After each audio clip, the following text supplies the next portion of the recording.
Now, it's a portmanteau, a combination of the Swedish terms jogga, meaning to jog, and plocka, up, meaning to pick up.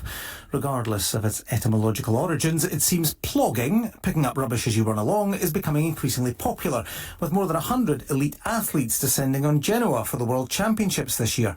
Well, Luke Douglas-Hume was the UK's only official entry. He's currently plogging his way around Scotland's coasts, and he's here with us in the studio this morning. Good morning to you. Good morning, good morning. And I gather you didn't know plogging was a thing until relatively recently. That's right. A few months ago, I was running along the coast collecting foreshore plastic pollution, and someone said, "Who are you?" And I said, I'm the Coastline runner.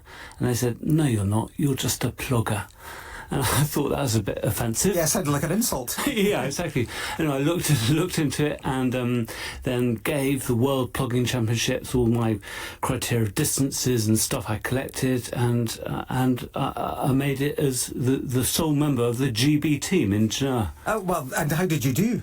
I did okay, but I mean they're serious people, really? Serious athletes. There was a competitor from Sweden who we had to run elevations in our national park, and he'd run up a 650 metre hillside, mountainside, and then he'd run down, and he enjoyed it so much that he then did it again. Just for fun? Just for fun. Wow. So they're serious athletes. Yeah, hard to compete with that, I guess. Yeah. And what is your motivation here? Are you firstly and foremostly someone who just likes to go out running, and did you start picking things up because you saw what was being left behind? Well, there are two or three strands to it, but I'm an environmentalist, and separately I had a massive brain injury about almost 20 years ago, and it was underlined when I came out of the coma. It was underlined throughout my recovery by physiotherapists of the importance of exercise, and I translate that as run. So I started when I got and I was paralysed on my right side, but then when I could walk, I eventually could then run, and I started running as part of my recovery, and I've just made this amazing recovery. Oh, so it's a mixture of things. It's my environmentalism combining with my running. I have a question. How much rubbish can you carry while you're running? Yeah. Is it a good run, or are you having to slow down so much and carry so much that it kind of slows you down a great deal? It can slow you down if you become obsessive, like I am. But I run with a small carrier bag, and my method is that when I run, I collect what I can into the bag. When it's full, I'm then looking for the next bin. So I then know more than I think anyone else in the country about the bin infrastructure. And how do you feel about the level of rubbish that you're encountering? Is it disheartening because it's still there, or are you heartened by the fact that others maybe are joining in this cleanup?